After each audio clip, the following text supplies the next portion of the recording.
Tonight, Ontario announces the first 2 confirmed cases of the COVID-19 variant first identified in the UK as Ontarians mark the first day of a province-wide lockdown. If we run out of hospital beds, that's a big problem for the province of Ontario. Despite the holidays, health officials continue to urge residents to stay home as worries grow that the lockdown may be extended. It is painful, but we're looking at the long-term end result. No lineups, no crowds, a Boxing Day like no other, with businesses feeling the punch. She was very courageous and very brave. Family and friends of Karima Mahrab continue to search for answers while police maintain the 37-year-old Pakistani activist's death is not suspicious. This is CBC Saturday News.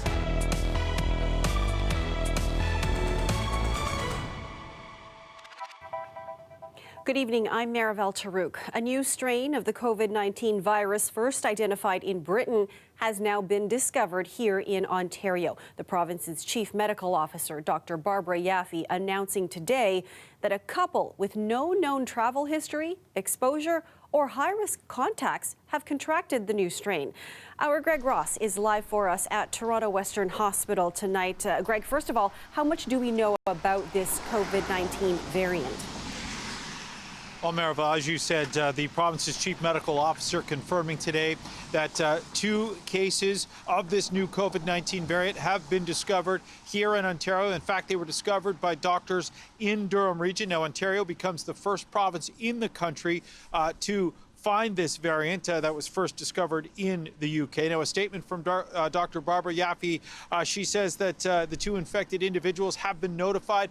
They are now in self-isolation. This strain of the virus is still very new, so scientists are still learning about it. But what they are telling us is that this variant can be up to 70% more infectious than the more common form of the virus. Now, the province is saying that this just reinforces what they're saying about the need for people to stay home as much as they possibly can and to follow public health advice, including the province-wide shutdown that just went into effect today. Now, having said that, at this point, there's still no evidence that this new variant will cause any more severe illness, and there's no evidence at this point for us to believe that the approved vaccines that are now here in Canada will be any less effective against this variant.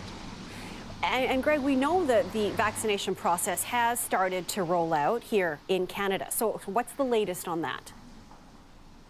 Yeah, it certainly has. And the latest we're hearing is that so far they have administered about 11,000 of these vaccinations so far.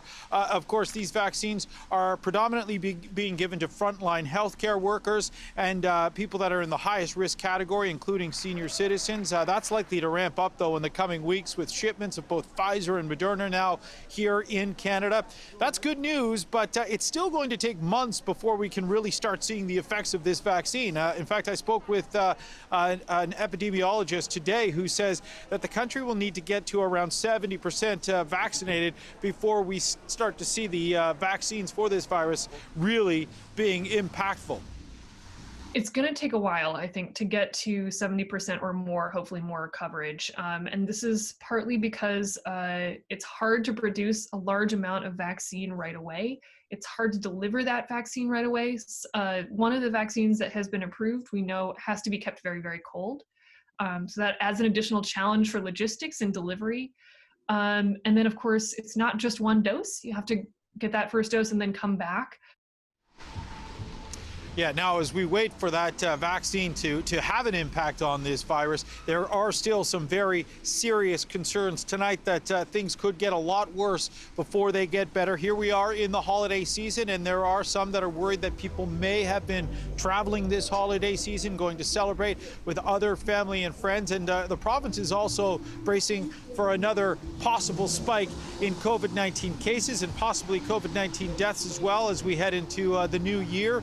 And that's why they've started taking precautions already, Maribel, doing things like clearing up hospital beds in hospitals like the one I'm standing outside of tonight. So yes, this is something that is still very serious. We are still in the middle of dealing with this virus. Far, far from over as we close out this year. Greg, thank you for this. And we're going to have more on this new strain being discovered in other parts of the world a little bit later in the show. Well, over the last 2 days, Ontario has recorded 4,301 new cases of COVID-19. The province has now had more than 2,000 daily cases for 12 straight days. In Quebec, hospitalizations in the Montreal area have more than doubled in the past month. As Talia Ricci reports, Boxing Day looked much different across the country as concerns grow over those rising hospitalizations. There were no eager shoppers lining up early this Boxing Day. Instead, many regions across Ontario are going into lockdown for the first time since March. Well, it's unfortunate it's province-wide, and it's unfortunate it's actually Halton's back into it again. Under new rules in Ontario, restaurants can only provide takeout, drive-through, and delivery. 7. After being able to offer indoor dining in a limited capacity, this business owner in Oakville is now quickly turning his attention to social media and online marketing. But we're still trying to do what we got to do to stay alive. And that's what we got. We have nothing else here. Stores will still be allowed to offer curbside pickup and delivery, but the restrictions are tough on small businesses, especially on the last big shopping day of the year. It was difficult to lose sales in the spring. To lose your entire Christmas season is an absolute death sentence for a retailer. And unfortunately, I think we're going to see a lot of local favorites close up for good. The stricter measures are aiming to curb the rising COVID-19 case numbers and spare hospitals from being inundated in January. Currently, 755 people are being hospitalized with the virus in Ontario and more than 1,000 in Quebec. If our numbers are too high with COVID, that means less left over for everything else that's going on around this time. And that part really worries me, because if we run out of hospital beds, that's a big problem for the province of Ontario. On social media, politicians stress the need to follow public health guidelines over the holidays. Every time you take a trip, it puts people in jeopardy. So please, as of right now, please stay at home when you can. Despite the hardships businesses are facing, this doctor says many healthcare workers feel a wider lockdown is necessary. We need to just break this cycle of transmission, and that's what a lot of us are hoping this sort of circuit breaker lockdown will do. Is it'll just sort of stop the transmission, slow it down enough that our healthcare system can keep going. The restrictions in the province will remain in place in southern Ontario until January 23rd, but will be lifted in northern Ontario on January 9th. Talia Ricci, CBC News, Toronto. As you heard, Boxing Day deals can only be found online this year. Outside Eaton Centre, there were no lines and little foot traffic today. With the lockdown, all non-essential stores are closed. Shoppers wanting to take advantage of Boxing Day deals had to go online, and only those doing curbside pickup could enter the mall. Last year, Boxing Day obviously looked much different, with shoppers flooding the malls early, trying to take advantage of sales before those goods sold out. Today, those just passing the mall were still masked up. I definitely believe that the lockdown makes sense, because that's kind of like the only way you can actually stop the spread, right? Like I was telling this to one of my friends, because she's she does sales, right? So I'm telling her this is probably going to be the last lockdown, because obviously if this doesn't work, then we need something way more drastic. If we don't do it, cases go up. If we do it, business will be lost. So it's a very confusing and hard time. It's kind of you don't really know what to do at the situation, but I think the best thing is just supporting all the local businesses, and then, finding ways to get out and see what else we can do for our community.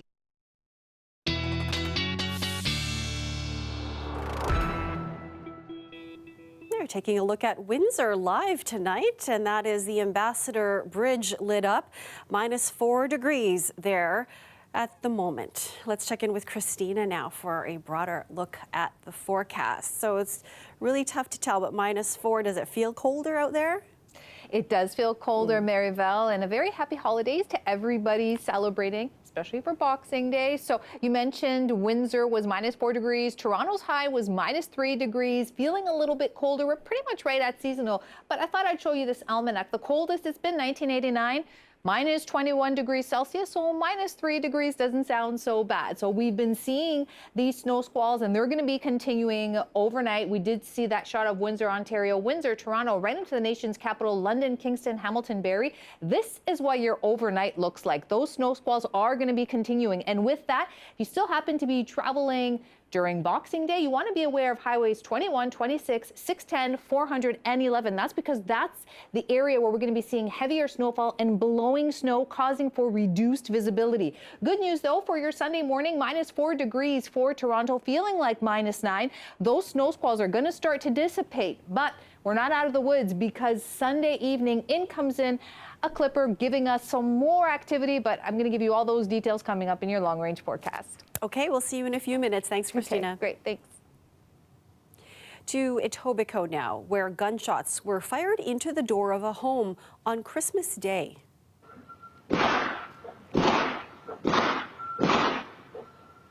Police say a man driving an early 2000s gray Subaru Forester drove into the area of Islington and Sweet Pea Path.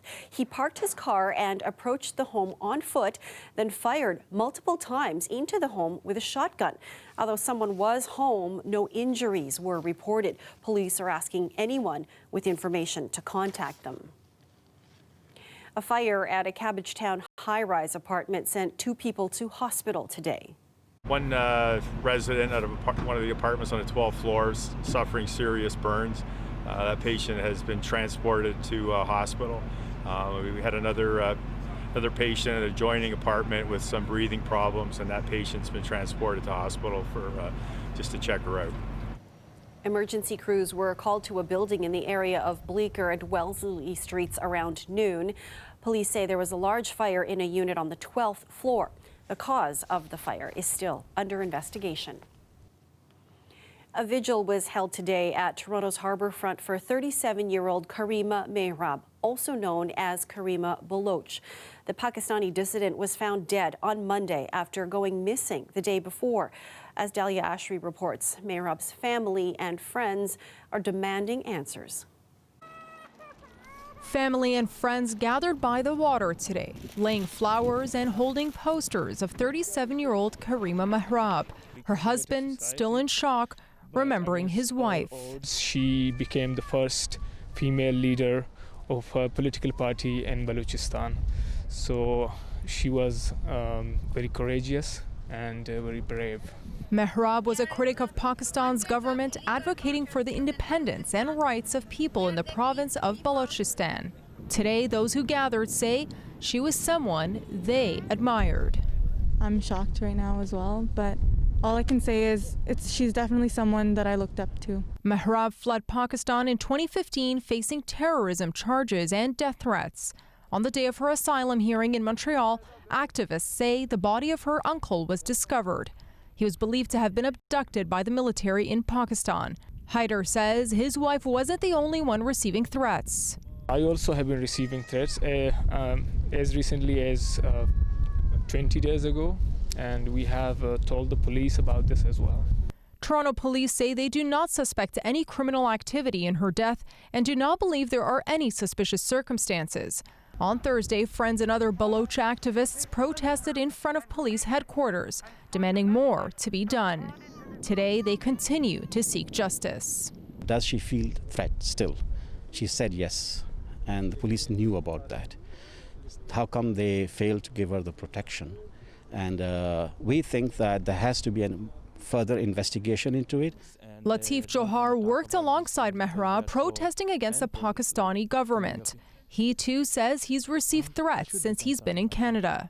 If we don't get any good answer and if we don't know what happened to her, so we should be concerning about our safety. Due to COVID-19 restrictions, Mahrab's husband says he still hasn't been able to officially identify his wife's remains. Dahlia Ashry, CBC News, Toronto. I just couldn't stand the amount of waste. Yes, I was enjoying the food, but then you'd look over and you'd finish, and there's a mountain of plastic garbage beside you, and it just doesn't feel good. More takeout means more waste from single-use containers. One woman has come up with a possible solution. That story a little later in our show.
The new strain of COVID-19 continues to disrupt international travel. Japan has announced new temporary measures banning foreign nationals from entering the country.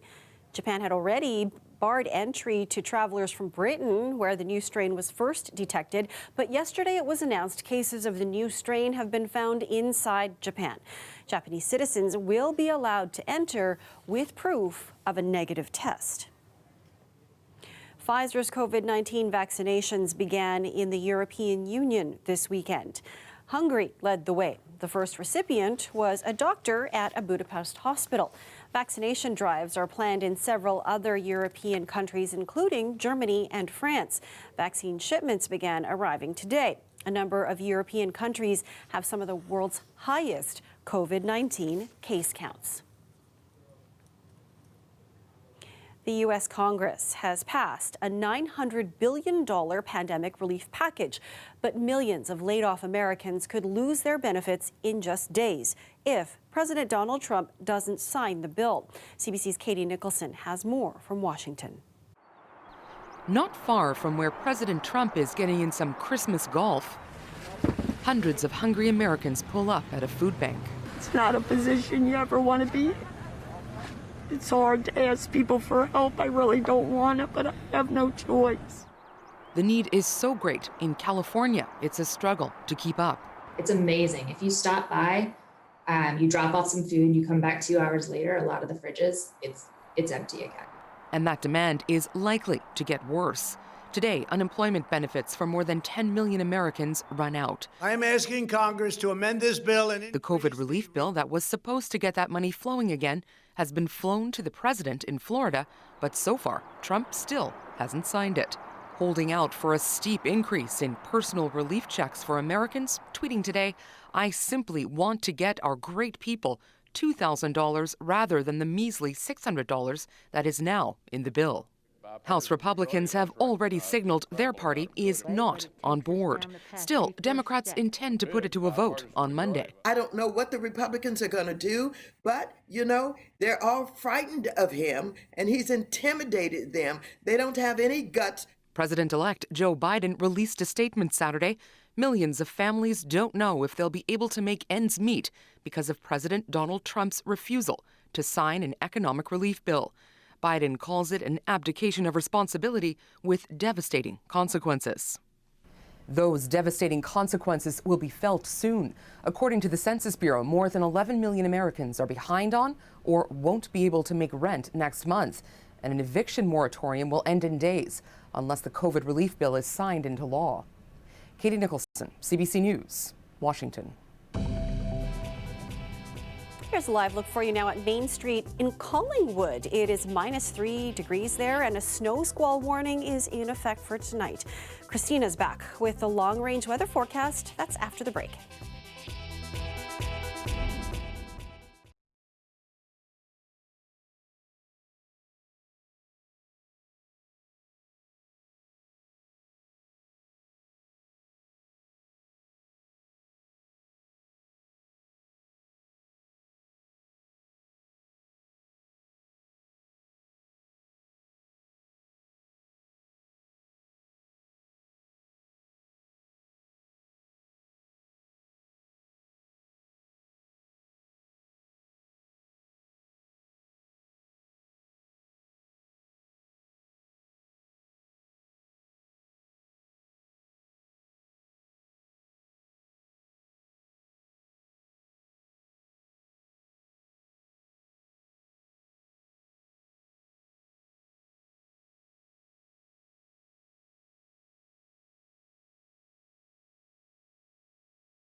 With dine-in options limited, the restaurant industry has been offering more takeout, but that's meant more waste from single-use containers. For one woman in the GTA, the mountain of waste she and her family was creating made her get creative.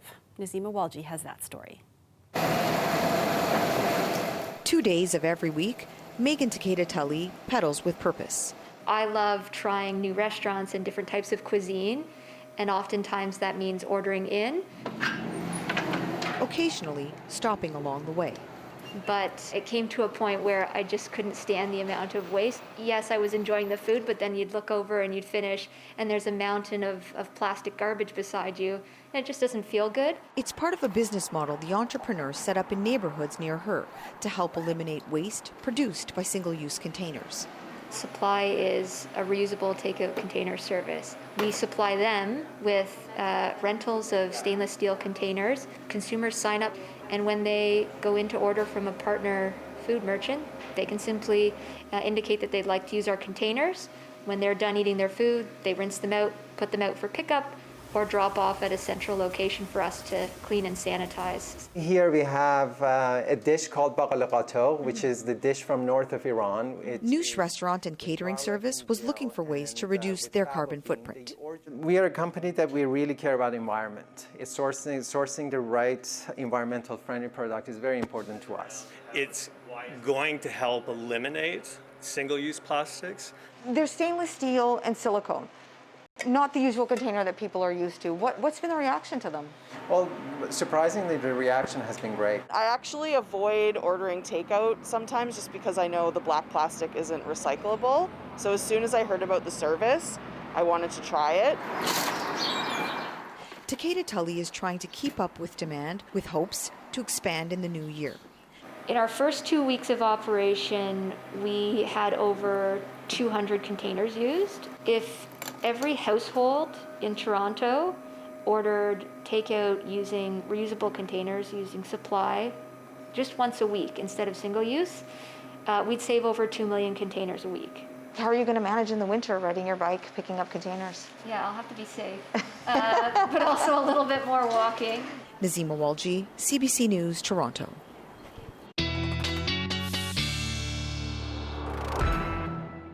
Christina's back with the long range. You know, that white Christmas you really delivered on, so thanks. Remember, Maribel, we were saying the chances were low, but it keeps giving. The white Christmas. You held out hope, and it happened. Absolutely. And speaking of that snow, check this out. So Collingwood, as we saw earlier, continuing to see this snowfall and snow squalls this evening overnight through cottage country and also through Toronto. They are going to start to dissipate for morning, so feeling like -7 for our evening. A closer look here, as promised, at that long-range forecast. So as we're starting to see these squalls clear for our Sunday morning, here comes this system Sunday afternoon for the higher terrains, and then closer to Sunday evening for southern Ontario, including Toronto, Barrie, London, and Windsor. So we're going to see snow and rain with this system, so prepare yourselves for your Sunday. Now through Sunday, it's just a few centimeters, so we're not looking at a lot of accumulation, but you are going to see that snowfall. Less than 5 centimeters for Toronto all the way through our Sunday, and then rainfall accumulation continuing Sunday overnight into your Monday. Once again, a few millimeters here. South of Hamilton, 5 to 10 millimeters. Shelburne's going to see 5 millimeters. Toronto really right in that 5 millimeter mark. So you're really going to need your umbrellas and your snow boots. Your Sunday, Toronto, you're seeing here clear skies really until the evening. And then once again, as we head north, you're going to start to see those flurries. All right, so let's stretch out our next 7 days. So we're waking up to dry skies for our Sunday. The sun is going to peek out. And then here comes that system with rain and then snow on the back end of that. So Monday and Tuesday, we have activity. Wednesday, clear skies. And I'll see you guys again tomorrow. Okay, see you then. Thanks, Christina. Okay, thanks. And that's our show for you tonight. Thank you for watching. We'll have your next newscast tomorrow night at 11 as we leave you with a live shot of beautiful Parliament Hill. Have yourselves a great night, everyone. Stay safe.